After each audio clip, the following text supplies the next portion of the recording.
Salam sejahtera Bapak Ibu yang dikasihi dan mengasihi Tuhan Yesus. Senang bisa menyapa Anda semua. Mari sebelum kita merenungkan bagian firman Tuhan, saya mengajak kita semua untuk memohon pertolongan Tuhan melalui kuat kuasa Roh Kudus agar apa yang kita baca dapat dipahami, dimengerti, dan terutama kita dapat melakukannya dalam kehidupan sehari-hari. Mari kita berdoa. Bapa di dalam surga, terima kasih untuk kebaikan-Mu. Saat ini kami ingin belajar dari kisah Nabi Elia.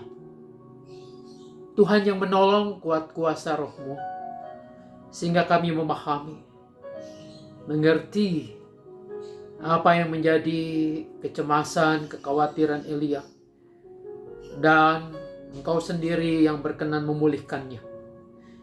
Biarlah ketika kami mengalami pengalaman serupa juga, kami dapat belajar, dapat mengatasi, berserah kepada Tuhan. Hamba-Mu dalam kelemahan, keterbatasannya, Engkau yang menolongnya, sehingga dapat menyampaikan pesan-Mu, kehendak-Mu untuk kami kini dan di sini. Dalam nama Tuhan kami Yesus Kristus kami berdoa. Amin. Tema yang bersama-sama kita akan gumuli pada perjumpaan kali ini adalah ketakutan merampas keyakinan. Saudara-saudara, kita akan membuka 1 Raja-Raja pasalnya yang ke-19 ayat 4 sampai dengan ayatnya yang ke-8. Saya akan membacakannya untuk kita semua. 1 Raja-Raja 19 ayat 4 sampai dengan ayatnya yang ke-8 demikian. Tetapi ia sendiri masuk ke padang gurun sehari perjalanan jauhnya. Lalu duduk di bawah sebuah pohon arar. Kemudian ia ingin mati, katanya. Cukuplah itu. Sekarang, ya Tuhan, ambillah nyawaku. Sebab aku ini tidak lebih baik daripada nenek moyangku. Sesudah itu, ia berbaring dan tidur di bawah pohon arar itu. Tetapi tiba-tiba seorang malaikat menyentuh dia serta berkata kepadanya, "Bangunlah, makanlah." Ketika ia melihat sekitarnya, maka pada sebelah kepalanya ada roti bakar dan sebuah kendi berisi air. Lalu ia makan dan minum, kemudian berbaring pula. Tetapi malaikat Tuhan datang untuk kedua kalinya dan menyentuh dia serta berkata, "Bangunlah, makanlah, sebab kalau tidak perjalananmu nanti terlalu jauh bagimu." Maka bangunlah ia, lalu makan dan minum. Dan oleh kekuatan makanan itu ia berjalan 40 hari 40 malam lamanya sampai ke gunung Allah, yakni Gunung Horeb.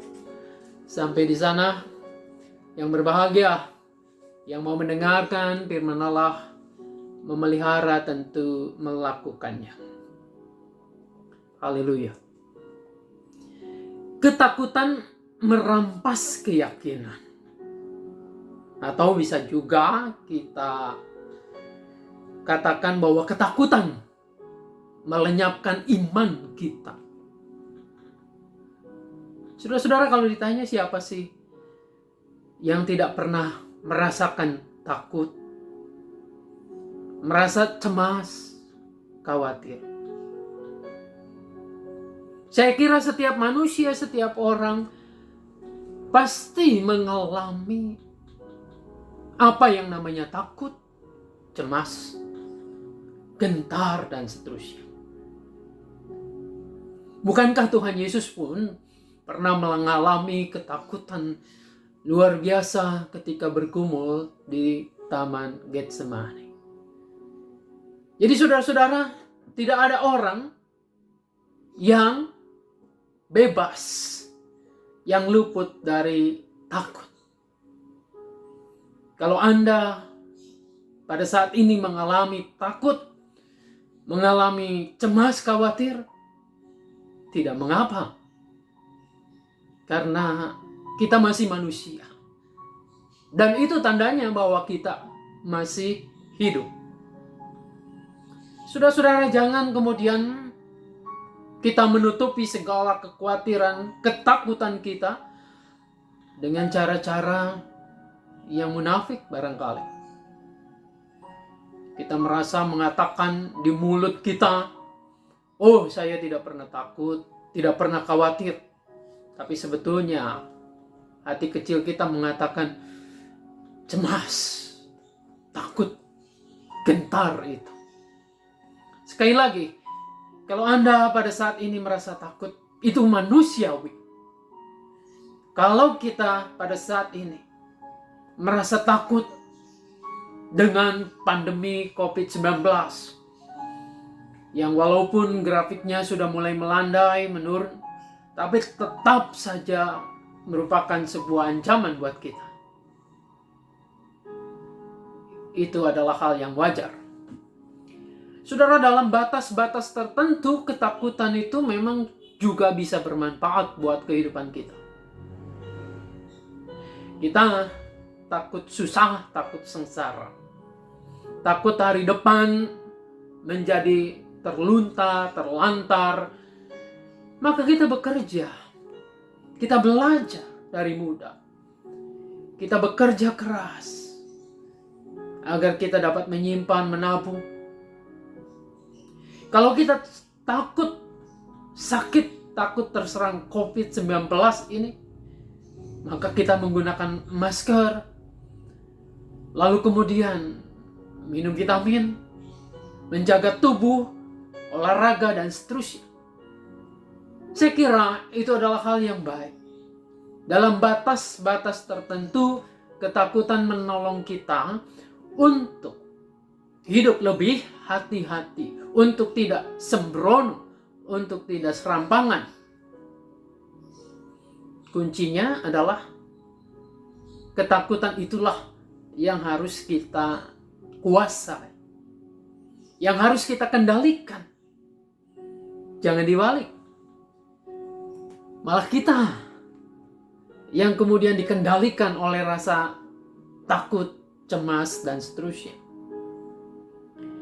Saudara-saudara, kita belajar pada saat ini, pada hari ini, dari peristiwa Elia.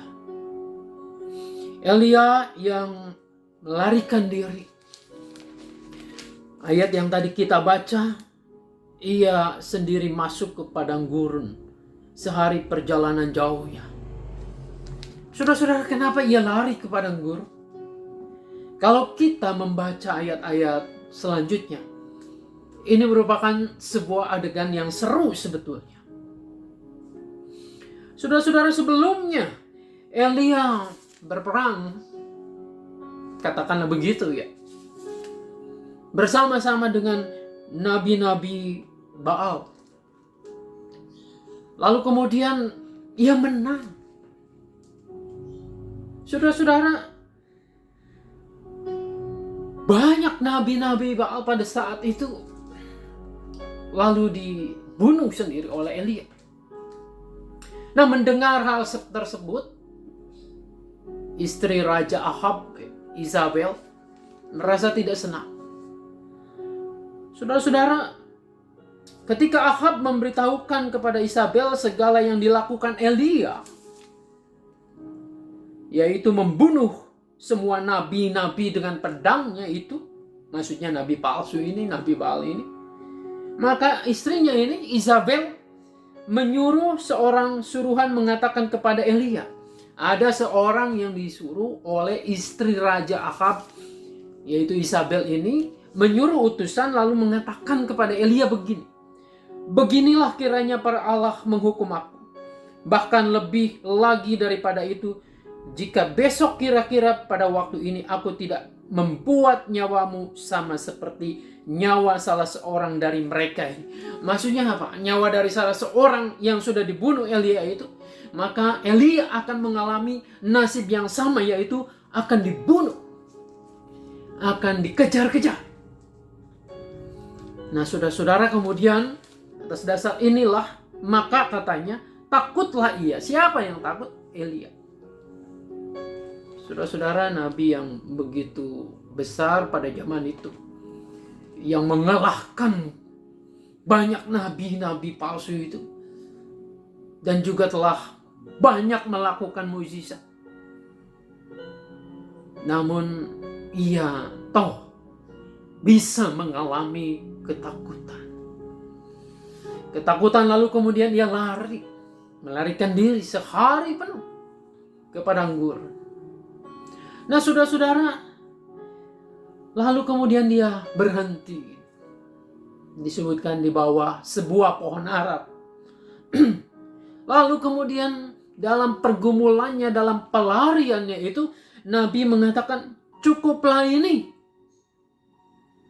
Sekarang ya Tuhan, ambillah nyawaku, sebab aku ini tidak lebih baik daripada nenek moyangku. Ini adalah perasaan frustasi, putus asa. Saya bergumul membaca teks ini. Apakah pelarian Elia itu betul-betul didasarkan karena ia takut pada Isabel, ancamannya itu bahwa ia akan dibunuh? Kalau dia takut mati, takut dibunuh, mengapa ketika ia ada di padang gurun di bawah pohon ara itu, justru ia ingin mati? Cabutlah nyawaku. Seolah-olah aku ini tidak berguna. Aku ini sama seperti nenek moyangku. Artinya apa? Nenek moyang dari Elia adalah bangsa Yahudi itu. Umat yang tegar tengkuk, yang memberontak terhadap Allah. Nah, saudara-saudara, kan aneh. Justru dia dikejar-kejar, dia diancam, mau dibunuh. Sekarang ia mau minta mati saja. Cabutlah nyawaku. Saudara-saudara, mestinya kalau ditelusuri, ini ada pergumulan yang lebih mendalam. Barangkali disitulah ada kekecewaan. Kekecewaan dari Nabi Elia. Dia sudah melakukan seperti apa yang Tuhan perintahkan. Elia sudah menghabisi nabi-nabi Baal itu. Ia sudah bekerja keras, mengingatkan, menegur bangsanya. Tapi sama sekali tidak ada hasilnya. Malahan ia sendiri yang kemudian diancam. Kan layaknya orang yang sudah bekerja keras memulihkan keadaan supaya kembali umat itu beribadah kepada Allah. Layaknya kan dihargai, diindahkan kata-katanya, dituruti. Tapi kenyataannya malah ia yang kemudian diancam. Betul ancamannya itu menakutkan, tetapi sebetulnya adalah yang ada di dalam diri Elia, buat apa aku berlelah-lelah? Kalau toh apa yang aku kerjakan semua menjadi sia-sia. Saudara-saudara, pada titik ini orang rasanya ingin mau mati saja. Ketika Anda dan saya merasa sudah berjuang, sudah all out melakukan apa saja, tetapi yang diterima adalah penolakan. Penolakan.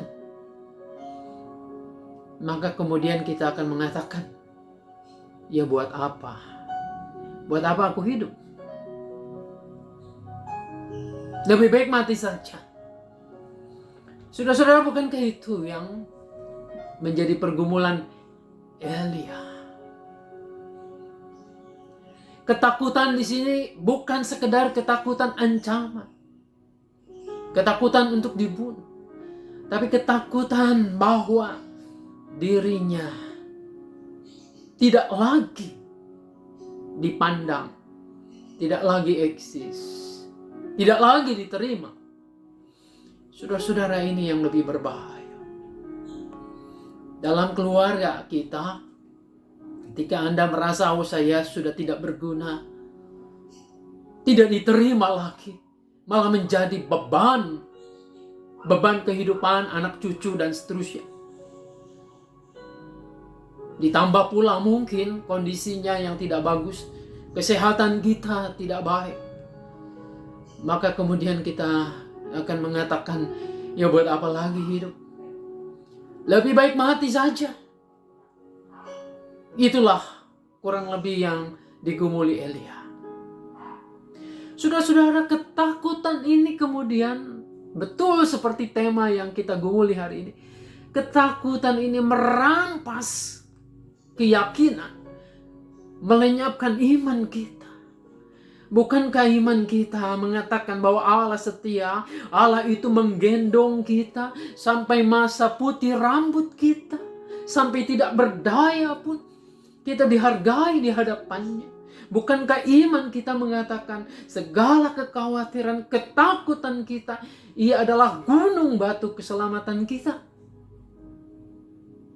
Tapi nyatanya ketika ini terjadi dalam hidup kita, maka itu merampas keyakinan itu. Iman kita lenyap seketika. Saudara-saudara, bukankah seharusnya tidak demikian? Beruntung kalau kita menelusuri kisahnya Elia. Saudara-saudara, Tuhan tidak membiarkan keputusasaan Elia. Melalui malaikatnya, Tuhan menyentuh Elia. Malaikat itu menyentuh Elia ketika ia sedang beristirahat. Bangunlah, makanlah. Saudara-saudara, kata bangunlah bukan berarti sekedar bangun dari berbaring. Ya memang kondisinya seperti itu, tapi bangkit kembali. Makanlah supaya kamu mendapat kekuatan, ada tenaga dalam dirimu, dalam tubuhmu. Saudara-saudara, menarik ya. Malaikat Tuhan ini tidak membiarkan Elia putus asa. Lalu Elia kemudian makan dan minum. Enak sekali. Makan roti bakar. Itu roti bakar adalah kegemaran anak saya. Saudara-saudara, makan roti bakar lalu kemudian minum air yang menyegarkan. Dengan serta-merta mestinya kekuatannya itu sudah kembali. Namun ternyata apa yang terjadi? Setelah ia makan, ia minum, tidur lagi. Berbaring lagi. Saudara-saudara, untuk kedua kalinya malaikat Tuhan ini melakukan hal yang sama. Bangun, makan. Perjalananmu masih jauh. Tugasmu masih ada. Saudara-saudara, kali ini Elia memang tidak membantah. Dia makan, dia minum. Dan dengan makanan dan minuman itu, ia mempunyai kekuatan, mempunyai tenaga, energi. Lalu kemudian ia meneruskan perjalanan seperti yang diperintahkan Tuhan. Ia melanjutkan. Bayangkan dengan makan, dengan minum itu, ia bisa melanjutkan perjalanan 40 hari, 40 malam lamanya. Luar biasa. Jadi sesuatu yang kemudian ia lanjutkan tugas pekerjaan itu. 2 kali malaikat Tuhan melayani Elia.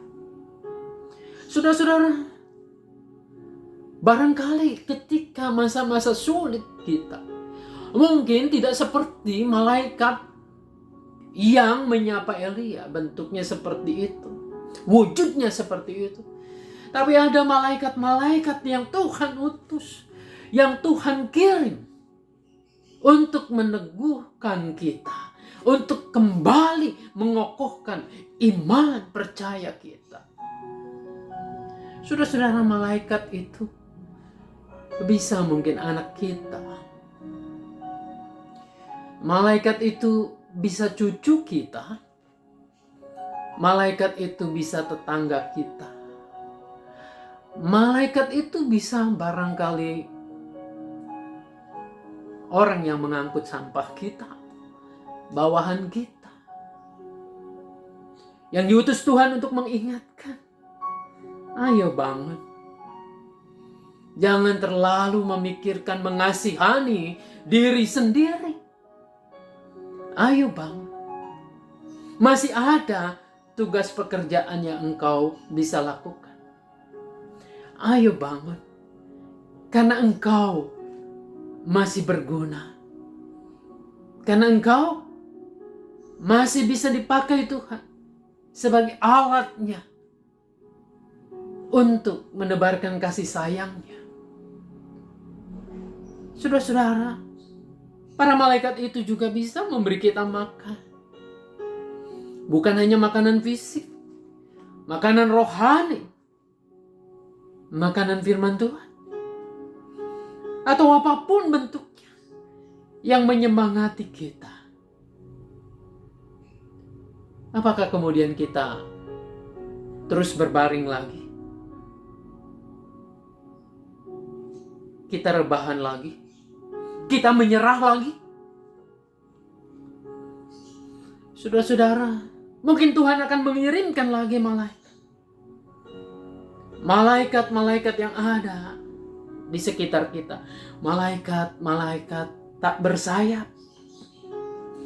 Namun pesannya sangat kuat untuk kita. Pesannya meneguhkan kita, mengembalikan keyakinan kita bahwa Anda disayang Tuhan, bahwa Tuhan punya rencana dalam hidup Anda, bahwa Tuhan menginginkan Anda bekerja di ladangnya. Saudara-saudara, jangan biarkan ketakutan kemudian merampas keyakinan Anda dan saya. Jangan biarkan ketakutan melenyapkan kebahagiaan Anda, kebahagiaan kita. Marilah kita sambut malaikat-malaikat Tuhan itu dengan sukacita. Marilah kita sambut dengan bangun, berdiri, melangkah, bekerja, melakukan apa yang terbaik. Ingat, selama Anda masih hidup, ada napas kehidupan, Anda berguna, Anda disayang, dicintai oleh Tuhan. Tuhan punya rencana indah. Temukanlah dengan jalan taat dan setia kepada-Nya. Tuhan Yesus menolong memberkati kita. Mari kita satukan hati berdoa. Terima kasih Bapa di surga, Engkau boleh mengingatkan kembali melalui kisah Elia. Biarlah menolong kami untuk bangun, untuk bangkit, untuk kami dapat mengendalikan ketakutan, kekhawatiran. Untuk kami dapat melihat, menanggapi dengan positif malaikat-malaikat Tuhan yang ada di sekitar kami, yang memberikan topangan dan semangat untuk kami menemukan kembali keyakinan, iman dan kepercayaan di dalam Engkau. Bapa dalam surga, kami tahu bahwa kami tidak luput dari ketakutan, kecemasan. Kami tidak luput dari masalah persoalan kehidupan kami. Namun kami percaya Engkau mengimbanginya dengan kekuatan yang dahsyat. Engkau menopang kami. Bapa di surga, Engkau juga yang menilik, melihat pergumulan keluarga kami, kesehatan kami, pelayanan kami, dan banyak lagi masalah-masalah. Kami percaya Allah di dalam Yesus Kristus tidak membiarkan kami bergumul sendiri. Engkau adalah Bapa yang baik, Bapa yang memelihara setiap anak-anaknya. Dalam nama Tuhan kami Yesus Kristus, Sang Gembala baik itu, kami berdoa kepada Bapa di surga. Amin. Saudara-saudara, sampai jumpa dalam perenungan firman Tuhan yang berikutnya. Saya tetap mendoakan kondisi kita dalam keadaan yang baik. Jaga kesehatan. Dan Tuhan Yesus memberkati kita. Amin.